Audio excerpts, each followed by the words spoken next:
And we are live, Cody, on the God is Awesome podcast. Thank you for anyone who's joining in today to be part of this airing or this show.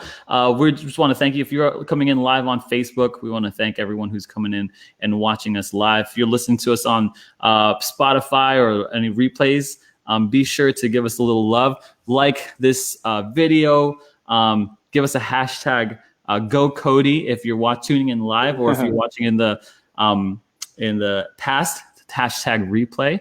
Just really want to thank everyone. This is a podcast about people's testimonies and how God has worked in their lives. And our guest today is my boy, Cody. Cody, say what's up to everybody.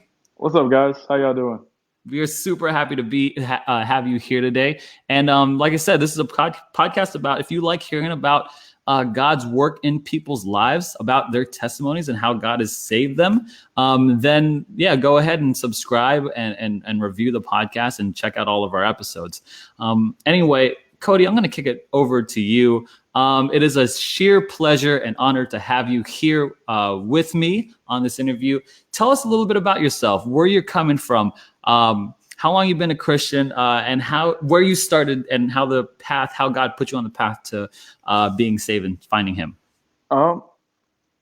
So I'm from Tennessee, and me and my mom found this church when I was around probably 11 or 12, and it was different than any other church that we'd ever been to. I mean, my grandma used to take me to this old little Baptist church, with her, and I used to fall asleep in the pews, honestly. Like, I didn't really pay attention. And I don't know, one day, like, I started paying attention a little more, and then me and my mom found that church, and man, it was just so embracing. And we took a mission trip to Mexico, and at that time my mom was in a relationship and or marriage that really wasn't the best.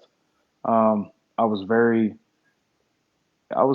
pretty angry and kind of confused, and I was still pretty young, and I was probably about 11, 12 years old, and we took this mission trip down to Mexico, and I actually got hurt on the trip. Mm-hmm. And so I got these little cards from all the kids from the VBS and everything, and I remember the last night we were there, we just kind of sat in different groups and talked about the trip and kind of what we've seen God do. And I'll never forget my pastor, Pastor John Yancey, shout out. I love you, and I miss you. Mm-hmm. And but anyway, he just asked me, like, did I know Jesus? And it was one of them things I felt like I was like, yeah, I've heard of him, but I don't have, that's pretty much it. And he the only thing that I can remember is I had this like epiphany, like this flash of, I saw my life, like what my life would be like without God intervening. And, mm-hmm. And it was just a road of destruction, man. It was probably one of the scariest things I've ever seen. And that I just remember crying, and I begged Jesus to come in. And that's where I started. And then I was probably going on 13 when that happened. So let's back up here. So you that incident happened on a mission trip to where again? Mexico. So you were on a mission trip to Mexico. I'm assuming VBS. You get a little rowdy, right? You hurt yourself. Yep. So before that, you said you were in Tennessee and you were in church with your mom. Where's your dad at this time? Dad was not in the picture at all. Did he? What happened? I didn't even. My dad pretty much split when I was about 2 years old. Wow. He was, which that's a testimony in itself. He was not doing so well. Struggled with a little bit of, from what I heard, from drugs, and he had a really bad struggle with alcohol, and so he was not around. I didn't even know where he was most of my life until I was about that age. Until you were about 13 or so? Till I was about 11 or 12 when I finally found out where he was. So you said you were angry. Is that from that? Like, I guess I'm trying to understand what kind of mind frame or mindset you were in, frame of mind that you were in when you were going up into this mission trip. Yeah. Yeah. Because dad wasn't around, mom married this guy, and, it was kind of one of them things like, you're not my dad, Hmm. um, you know, and I was seeing certain things that my mom really wasn't seeing herself. Um, and I was just kind of angry because I was like, man, like, I want my real dad. Like, where's he at? Yeah. Like, why isn't he here? Was it an And unhealthy marriage and unhealthy like stepfather relationship that you had with him? yes, very. How so?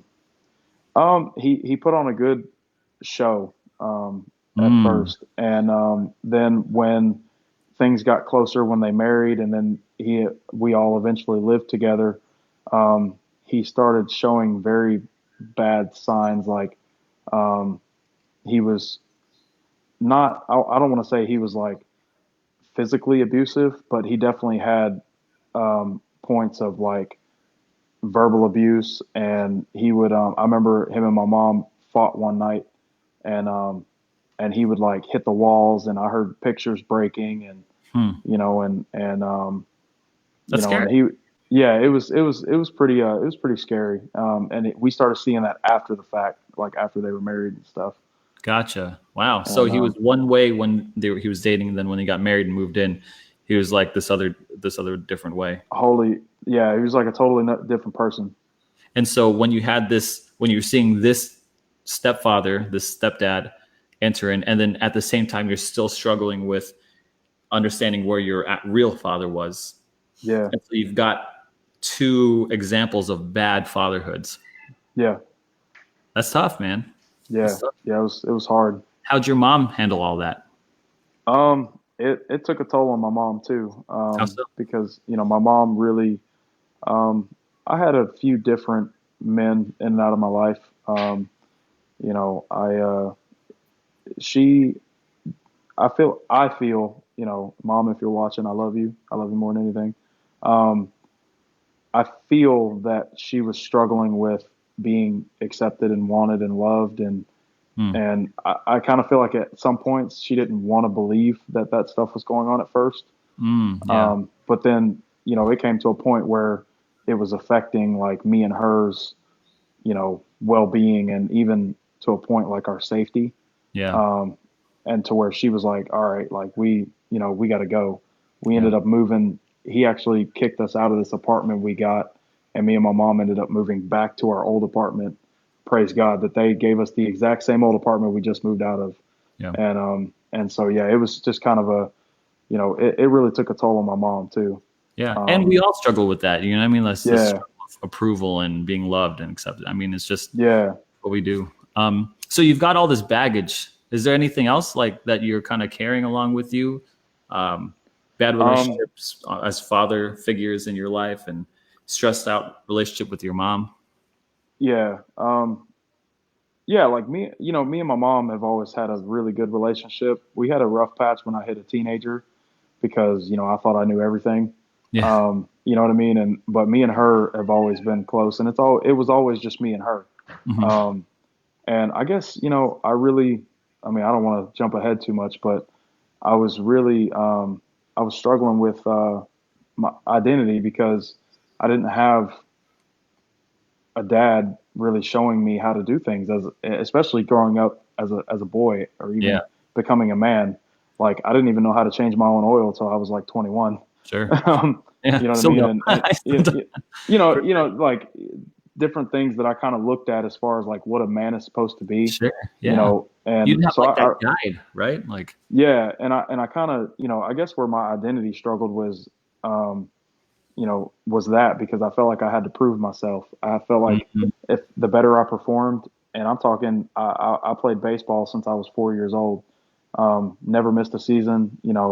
I was always in sports, and I felt like I had to perform to get acceptance, to get the love that I seeked, and even I would try to find that in men, whether it was other friends' dads, or you know, Yeah. or something like that. So I really struggled because I felt like the better I do, the more you'll love me.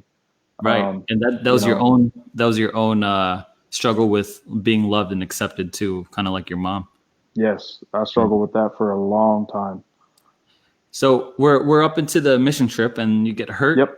Thank God, because that pushed or that prompted your pastor to ask you some very difficult questions, and you said, and you pondered them. So Yep. take us from there. What happened? Um, well, I busted my knee pretty good, and they were kind of scared that I might have had fluid go in it. And Okay. I slipped on. We were at the hotel. We were staying at this hotel in Mexico, and it was beautiful. They had like a marble pool, but it was also very slippery. um, and I slipped and I busted my knee, and it started swelling. And one of the ladies we took was a nurse, and she was afraid of fluid being in my knee. Yeah. And so I had to be carried around. Like we had this, I'll never forget him. John Ware, he was the biggest man I've ever seen in my life. He was like 6'8", and he was like Big boy. 300 plus pounds. And he was strong. Yeah. And he would carry me on his back. That's And, cool. and, so they were kind of scared. And then towards the end of the trip, like I said, towards the end of the trip, I don't know. Like I'd always enjoyed going to church. Like I enjoyed being there. I enjoyed praise and worship. I've been singing since I was little, and I always enjoyed it. And my pastor we all broke up into groups and just talked about like what we were seeing and what we experienced. And I think what I saw was people didn't let the circumstance they were in. Like there was just something about being there where I don't know, like it's hard to explain. Like I felt like God was showing me things like, hey, even in spite of this, like I saw houses that were literally in ground because they didn't even have materials to build their house. They were mud So houses. like in Mexico, like the surroundings. Yeah, Yeah, yeah. like the surroundings. And I feel like even I kind of looking back now, I kind of feel like maybe God was showing me that, hey, even in the midst of all this, like I'm still here Yeah. because these were some of the greatest and sweetest people and joyful people Yeah. that I've probably ever met. Yeah. But And it's in some of the most poorest conditions that you've ever seen. I'm talking kids running around barefooted, no shirts, cut off, old worny jeans. I Yeah. mean, and there's glass, like there's broken bottles in the street, and Yeah. like these kids are running around barefooted with no shoes. And that's the thing, man. We lose perspective here in Port St. Lucie or in our suburbs, you know what I mean, where we Yep. live. We lose perspective that there are people who live like this. Yeah. And God's with them too. And they could just be joyful, and sometimes we lose perspective when we think that it's not really as good as we think we got it here. You know what I'm Right. saying? Right.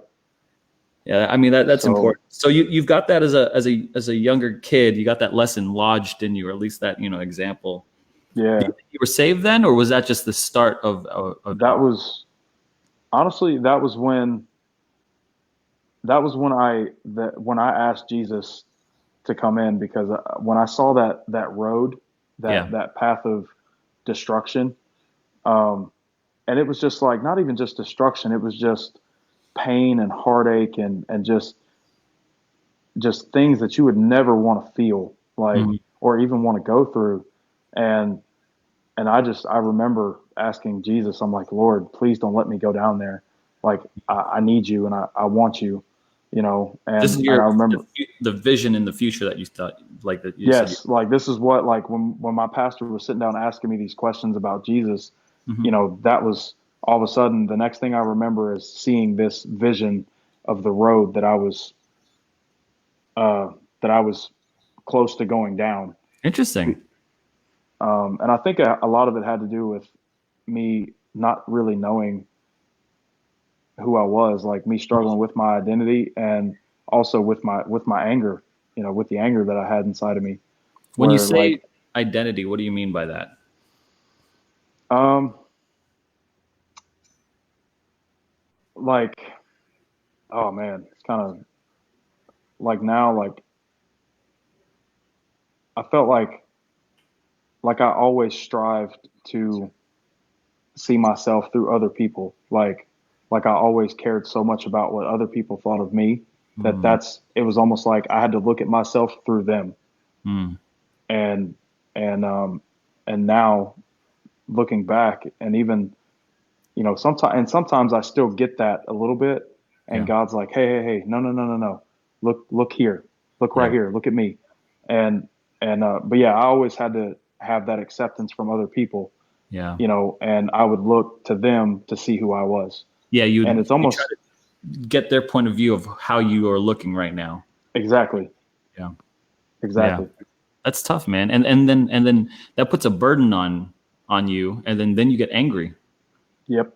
and come add on all the baggage that you're dragging into these situations with from your home life, your parents and stuff like that.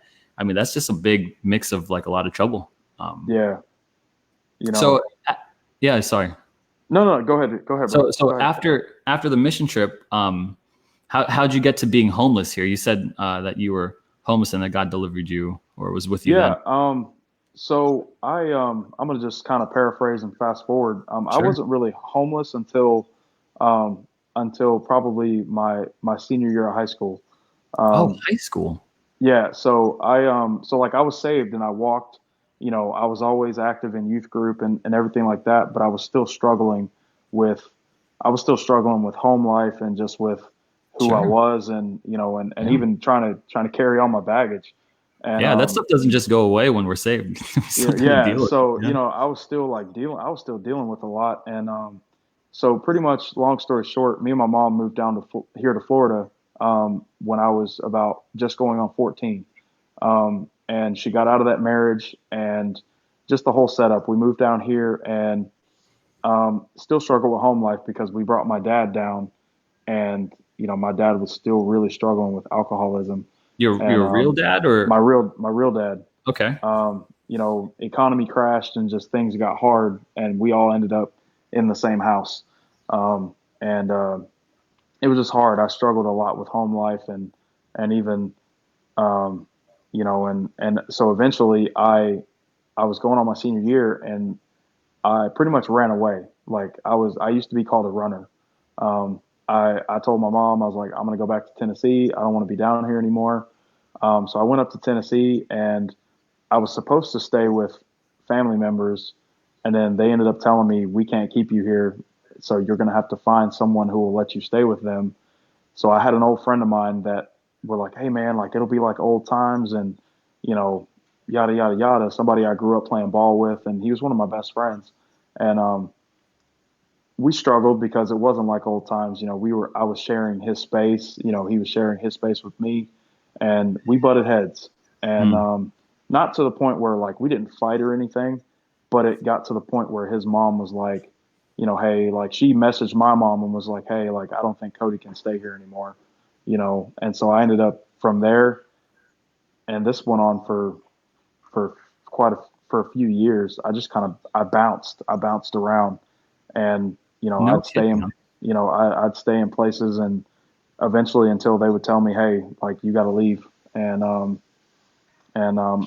even one situation where I ended up staying with these people, and I was just very, I'm not going to get into any detail, but like I was pretty much kind of very misused, um, to the point, and even to the point where like it was just not a good situation to live in. Like there wasn't even really like good food for me to eat. You know what I mean? So And I yeah, help me understand this. So I know you said you don't want to go into details, but just maybe share with us what you yeah, want to share with us. Like, so you were for years, starting your senior year, you bounced from house to house, pretty and much. eventually the frustrations of living with people got so tense that you'd leave. So Yep. what made people bring you in? What made you do this kind of thing? Like mentally, where were you? What Um, causes someone to in their headspace to like think that this is okay to go the good way to live? I think honestly, in my head, and thinking back on it now, like Mhm. and like I said, I was called a runner, so it wasn't all their fault. Like some of it was Mm. on me, and I feel like looking back now, I was looking for that. I guess like I was looking for That home life. that home life that I never had. Mm, And not saying that me and my mom ever had a bad home life, but I was looking for that empty space that I wow. felt like that I had missing. I felt like I could feel that. I felt like, oh well, the grass will be just greener on the other side. And Wow. when I would get over there, it wasn't. And even my problems, like the things that I had going on that I tried to run away from, followed me. So that's why And you said you're a runner. Like, so I'm understanding now. You've yep, got this broken home life growing up, and it's the only thing you've ever known, and you probably compare that with other people and thinking that those are great home lives. So yep. you run away to try I to was, find it.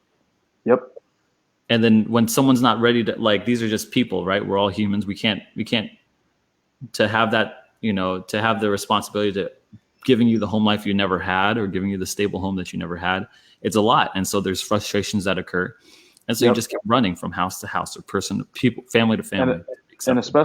especially like it would get to a point where, like I said, it wasn't all, you know, the people that I stayed with. Some of it was me, Yeah. because when something wouldn't go my way, or if I wouldn't agree with something, or if I butted heads with something, I would literally, my mentality was, you know what, I'm just going to leave.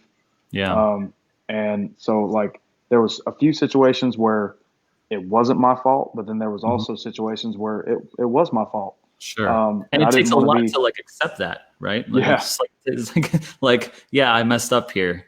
yeah, Like exactly. Like, it was, um, cause even like there would be like even certain rules of certain houses, and I would find ways to bend the rule a little bit, you know what I mean? mm, And then I would get caught. And then when I would get confronted about it, I would just be like, oh, well, cuz I'll be out in a week. yeah, man, because I would assume it'd be difficult if you're the other side of it, right? You're this family Yep. and probably trying to do a good thing to bring this person in, and you're trying to stretch as much as possible, but maybe the person's bending you the rules of the house, and Yes. so I mean, save the other situations that it was the host's fault, but these situations where it was your fault, like I mean, Yep. it's tough. It's a tough situation, man. It's a tough. And I would just run because I didn't want to deal with it. You You know, don't want to deal with the confrontation or the forgiveness or didn't the didn't want to deal with any of it, with the confrontation, with forgiveness, with even the consequences of some of my actions. I didn't want to deal with it. why is that Um, Honestly, that's a scared? um, yeah. I was afraid. I was afraid of the outcome. I was afraid. I didn't know what was going to happen. Mm. I didn't know, and I guess it was more of a point where I was afraid that, or They'd even reject you. I was afraid of the rejection. Mm. You So you rejected them first, Exactly. Like I was afraid of the rejection, and I was afraid of, what if they don't love me anymore? and so you decided to, instead of being the person who was always the one recipient of rejection, you would reject them before they would reject you, Mm-hmm. and Because that's I'd your be weird. like, you know what? I'd be like, I'll go ahead and do this, and I'll try to deal with it my own way, Yeah. and I would just go ahead and do it and cut it off. Like I would cut it at the knees, and it was hurting. It was hurting me more than it was hurting anybody else. Bro, that's some painful stuff right there, man. Yeah. That's some real stuff right there. Yeah. So it was a crazy time in my life, man. How'd Um, that all end? well, funny, you said that. I was just talking to my lovely girlfriend about it. Um, so I came to a point where I was still, struggling with living somewhere. I even, kind of bounced around. Like I lived in one place where I lived with a little friend of mine. He was a couple years younger than me, with him and his parents, and I paid them rent because I had a job and everything. I couldn't Mhm. pay them much, but I paid them something, and they actually were getting kicked out of their house, and so they said I could go with them, but they were like, you have to share a room, and it was like, oh well, but you still have to pay us the same amount of rent. I'm like, wait, that's not fair. Like I was paying you for my own room, like this was the Mm. agreement. And so I eventually started trying to find another somewhere else to go, and I ran into a friend of mine at Applebee's for a karaoke night one time, Hmm. and That's nice. and and she, yeah, you know, like, and she was like, hey, like, you know, she was in the Coast Guard, she was in our military, and she was like, hey, like, you know, I kind of need a roommate, like we were just catching up. I said, well, that's funny because I need a place to live. Hmm. And we set an agreement. I got put on the lease, and um, I actually had a a stable roof over my head. Like I actually had a place where I could go home and be comfortable. How old I were you? could go home. Oh man, I was probably, I think I was 19 going on 20, Yeah. between 19 and 20.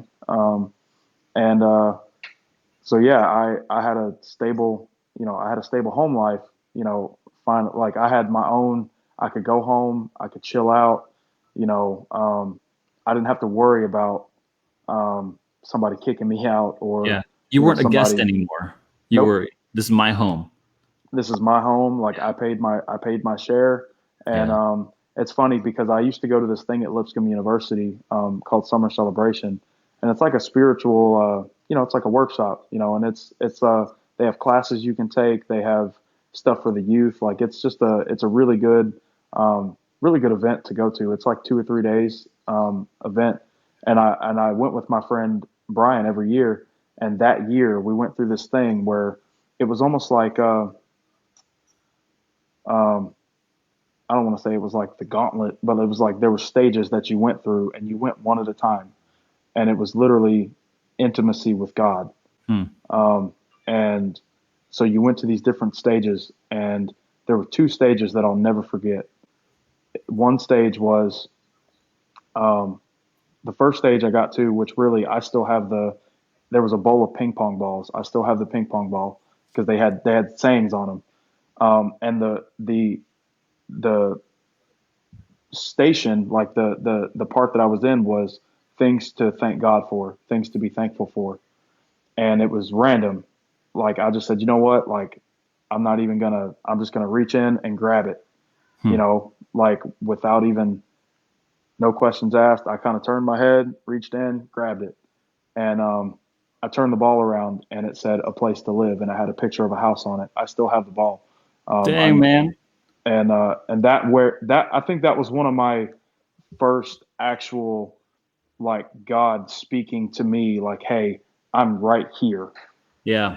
And then the second stage was, it was just it was a place with, it was kind of comfortable, and it was in there was a pillow, and I'll never forget. I grabbed the pillow because I even told God, because of some of the things that I was carrying and that Mhm. I was, you know, going through.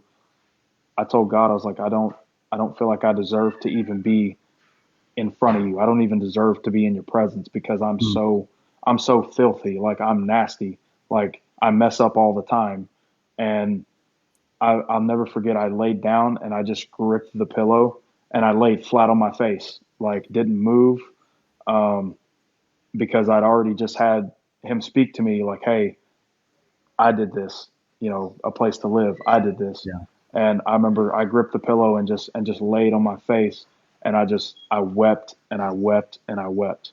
So Um, this like event or activity you were doing, it kind of put into perspective all the things that you've been going through, like the homelessness and all this stuff. Like it's like exactly. small lessons coming in, and it's like just hitting you in this wave right now, right? Yeah, like it was, and it was funny because when I was on my face and just weeping, I felt I felt arms on my back, like I felt somebody's hands on my back, and there was nobody with me, like I was by Mhm. myself, and I felt hands on my back, like almost like I don't know how to explain it. They were so gentle, and they were so it was so calm Wow. that as I'm crying, it was like it was comfort.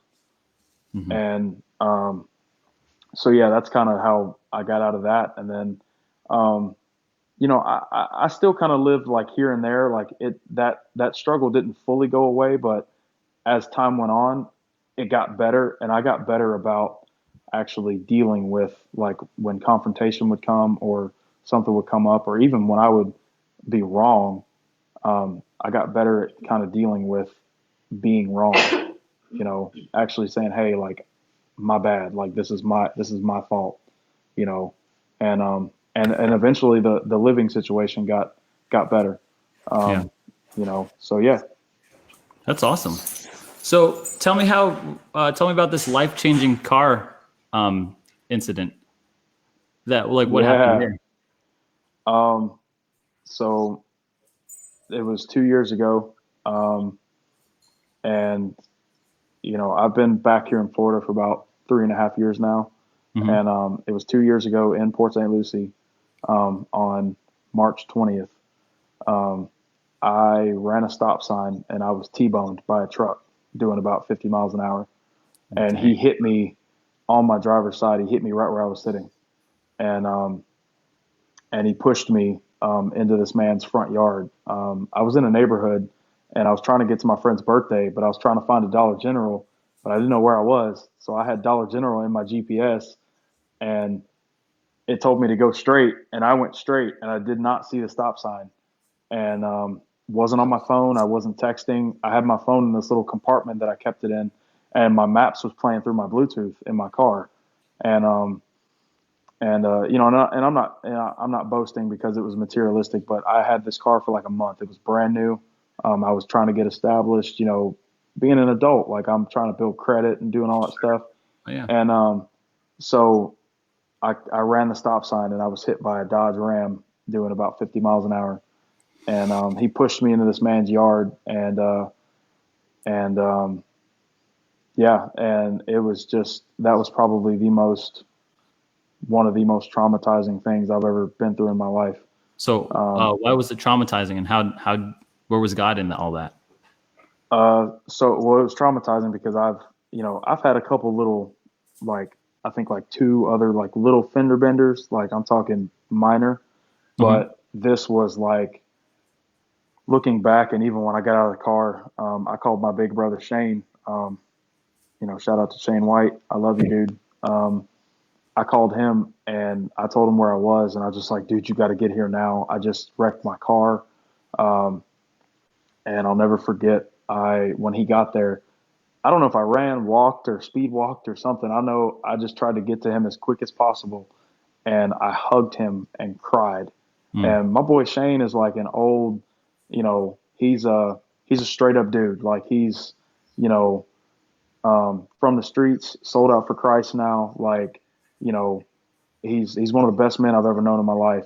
And I grabbed him and hugged him and cried. Sure. And I looked back, and even looking back at the pictures, and I was like, that should have killed me. Yeah. And it was funny because a couple months prior to that, a friend of mine had an accident as well that should have taken her out too.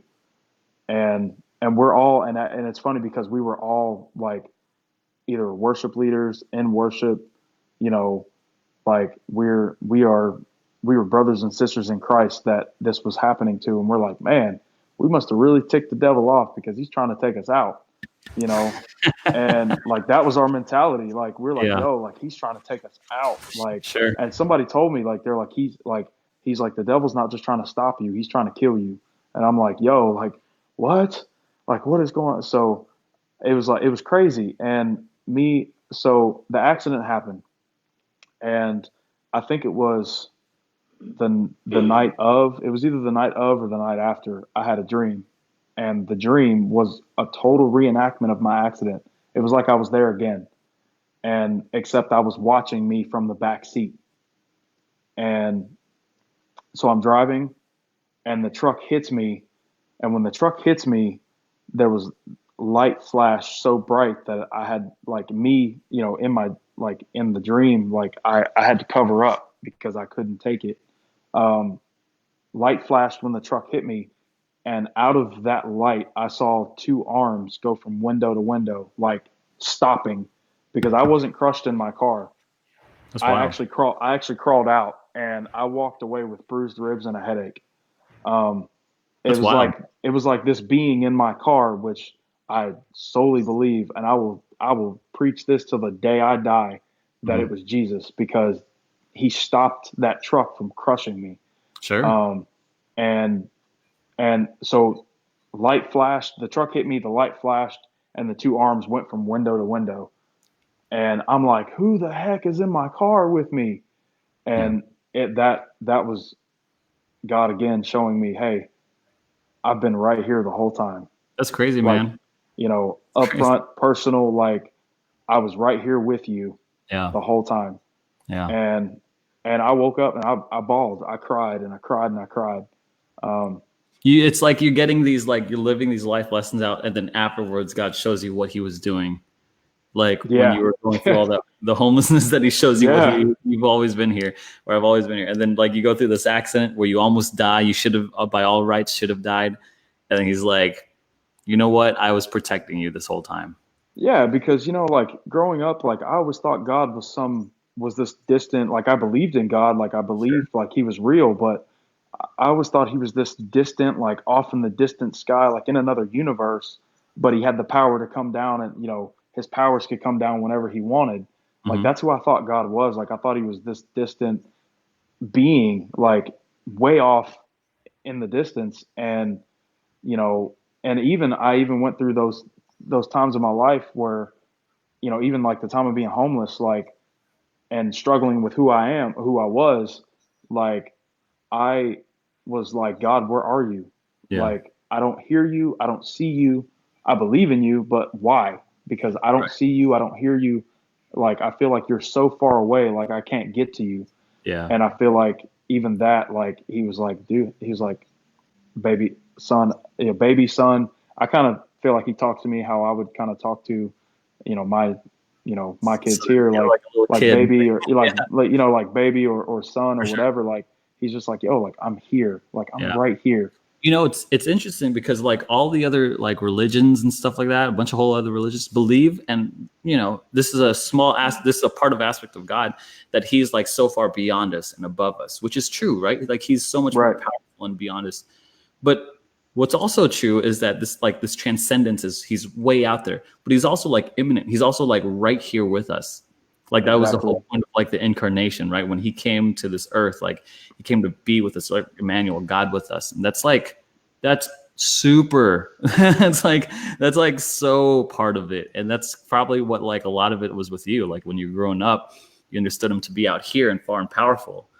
But then as you got older, you understand Him to be here, like close and loving and fatherly. Yeah, man. It's been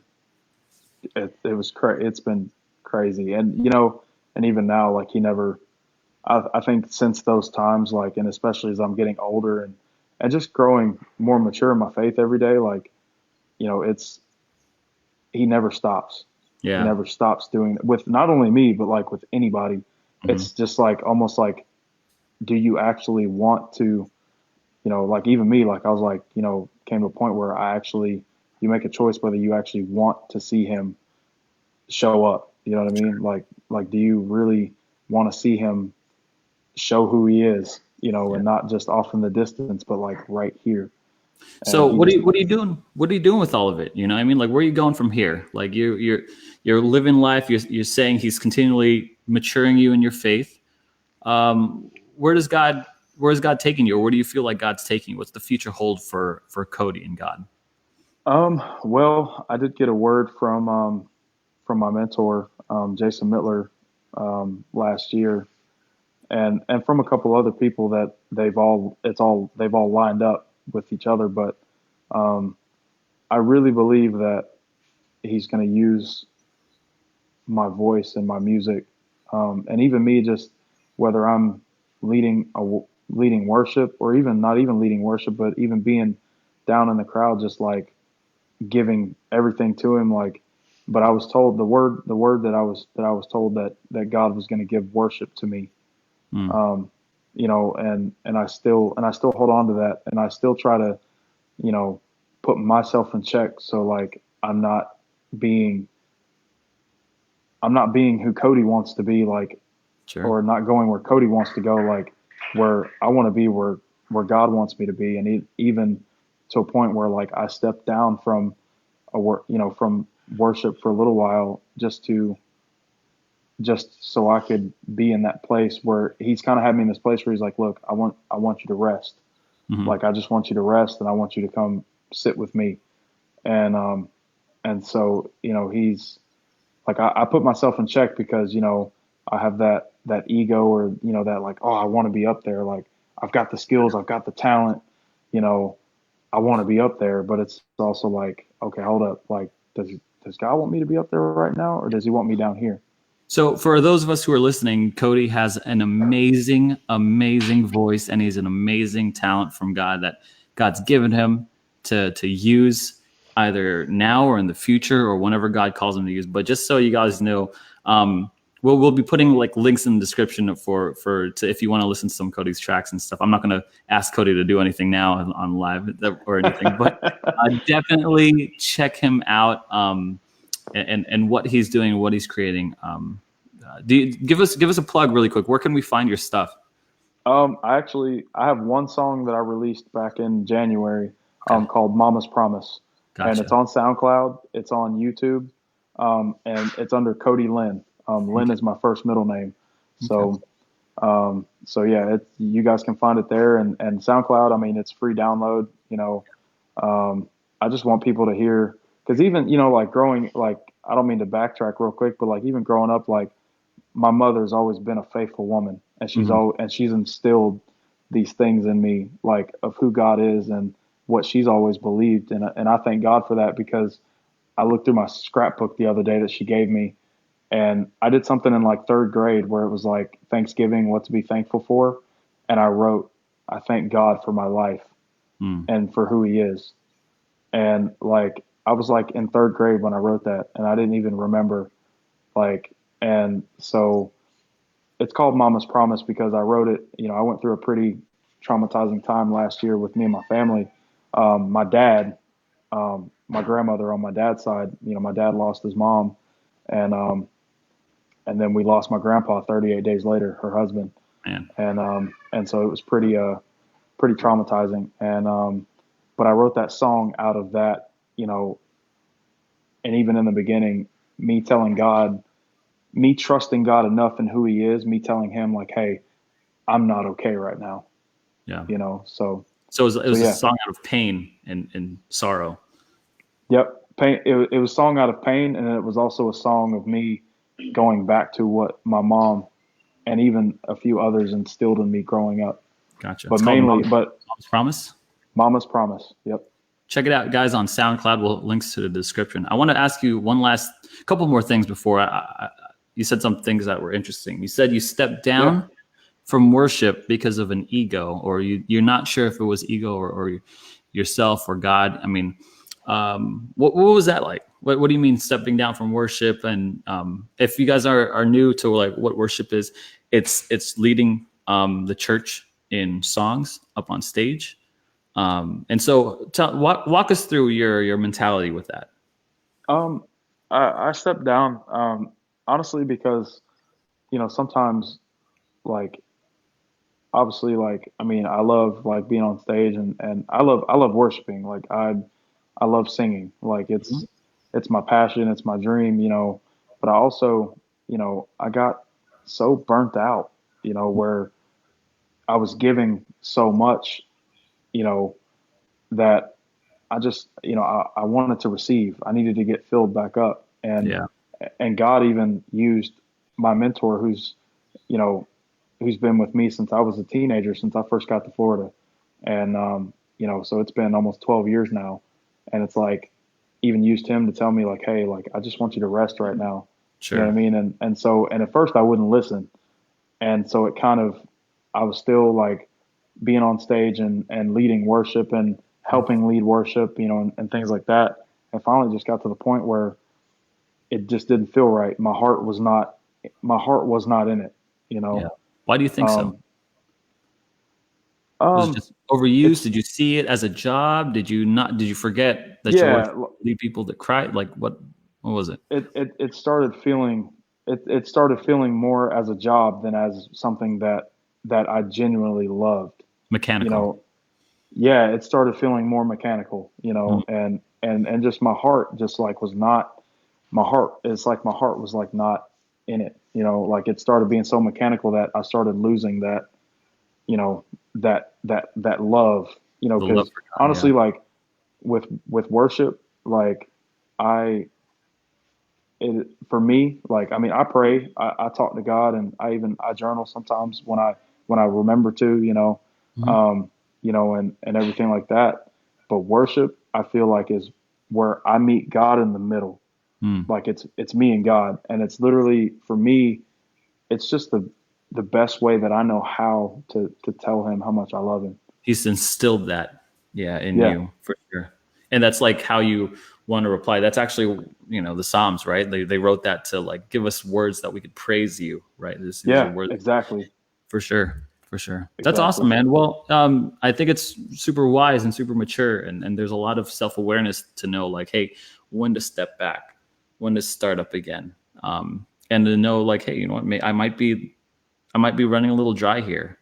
Yeah, Maybe I need to hop into the word exactly. more. Maybe I need to like get in more community. Like, yeah, it's when ministry becomes too mechanical and too like, what you lose the why, you lose the purpose of why you started in the first Yeah. place. You know? Yeah, and even sometimes it's okay, and something that I realized myself, like sometimes it's okay. Like it's Yeah, okay to not be okay, yeah, for like, sure. and I feel like that's another place that God has brought me to at times where, it's he's like, hey, look, it's okay to not be okay, For sure. like, For sure. and now, like, I know for me personally, like in my walk, like being able to tell God, like, like, hey, Lord, like I'm not okay.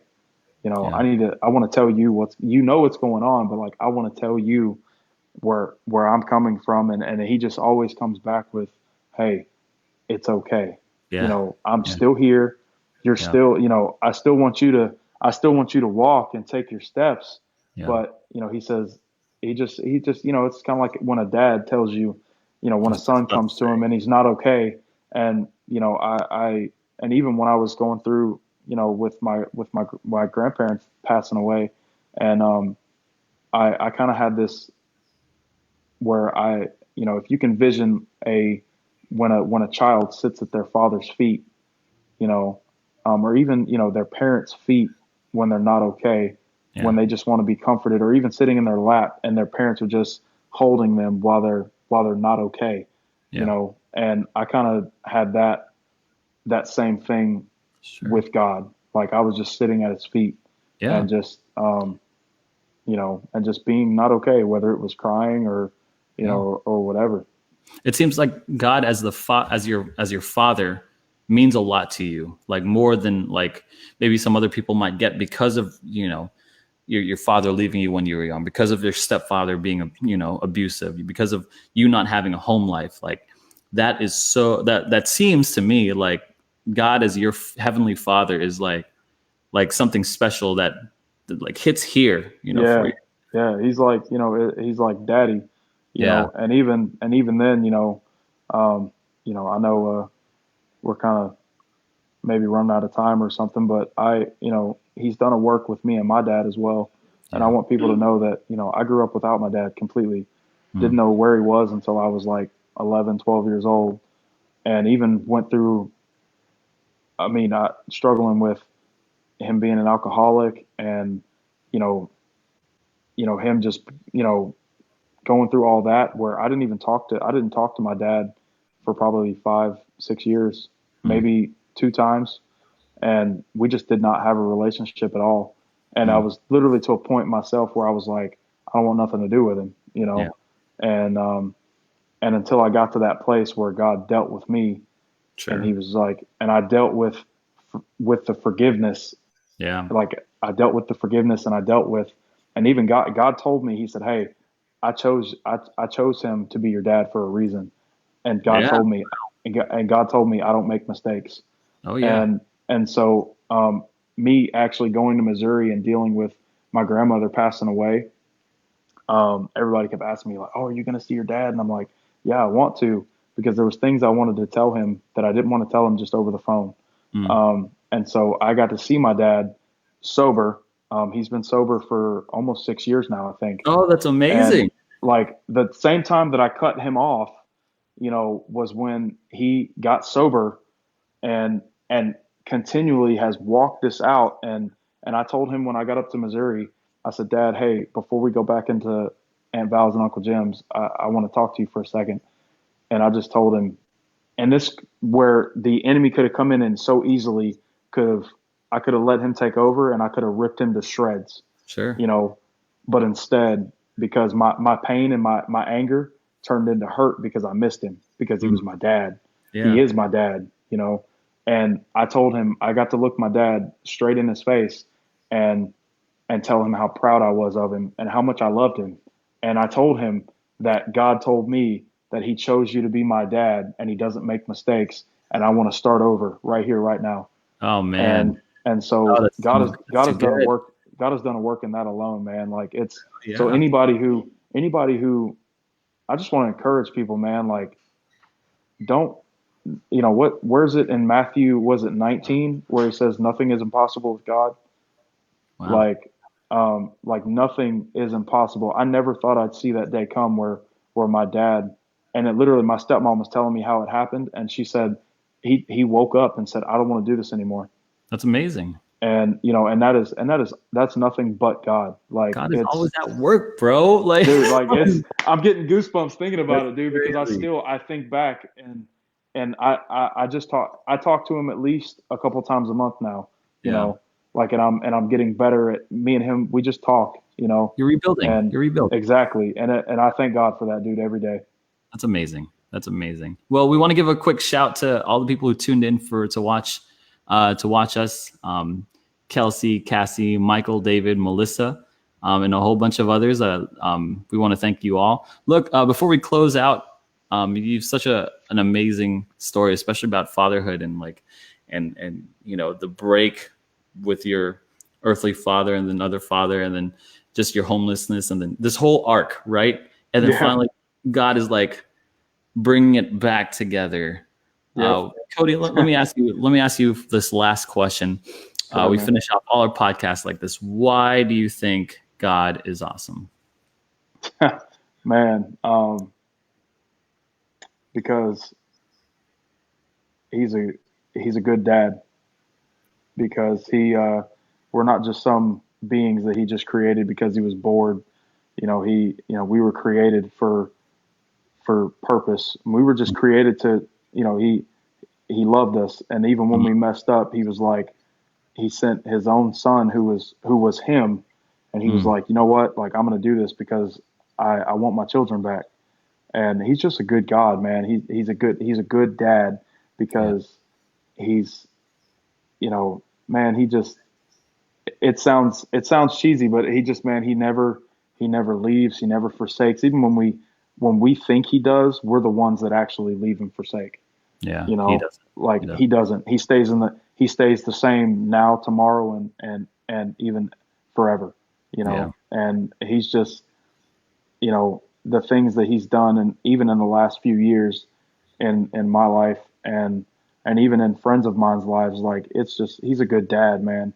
He's not just like this huge being. He's dad, bro. He's daddy God. Amen. Amen. So that's awesome. Oh, that's so good. If you guys are out there and stick with us this whole time, we want to thank you. Please like and share this video with someone who struggles with home life and the father figures.